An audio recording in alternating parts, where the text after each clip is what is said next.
Hello, I'm Frank Obergewich, Acting Superior of the Jesuits of Winnipeg and pastor of St. Ignatius Parish here in Winnipeg.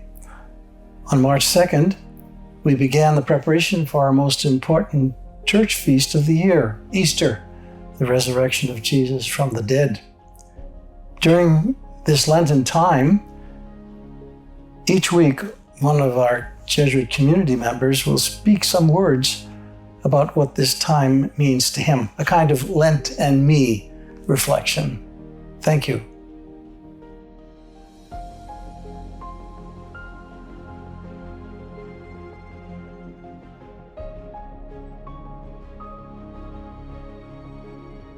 Hello, my name is Oliver Capco and I'm a Jesuit in formation as part of the Jesuits of Winnipeg. And I'm here to talk to you this morning about my Lent Me.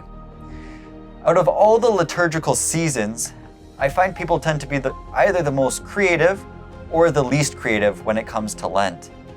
The challenge, what are you doing for Lent, can be interpreted in so many ways. We have all been the classic, go to the gym and give up chocolate type. And I can't be the only one who has just let Lent pass by without doing anything. But here we are in another Lenten season. And I want to challenge you to ask that deeper question. What do I spiritually need this Lent? With this in mind, I want to share typically two things I do for Lent and one that I'm doing new. The first thing I typically do is be intentionally vegetarian. Why? Because at least for me, it is so easy to forget the environment in which I live. And the way I live is frankly heavily influenced by consumerism. And so this 40-day fast, in a real tangible way, gets me that experiential grace to become aware, but even more so actually a sense of concern for the greater good in a real tangible way. The second thing I do for Lent is be patient with myself. Now between you and I, this is one of the most challenging, and I despise even saying that. Lent is for heroism, right?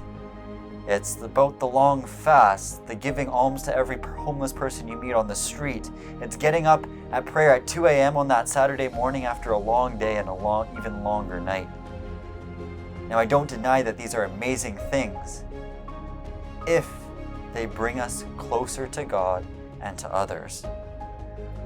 However, sometimes I find being patient with myself and actually being merciful with myself, letting myself to have that second dessert without beating myself up, the same way God is merciful towards me, that is even sometimes a harder lesson, a more heroic lesson for myself. It takes a good dose of heroic humility, which I need this Lent and every year, to know and live at peace with one's limitations. And thirdly, and this is special to this Lent, because coming out of COVID now, or while still sort of living in it, I felt God was calling me very much to hide away in these last couple of years.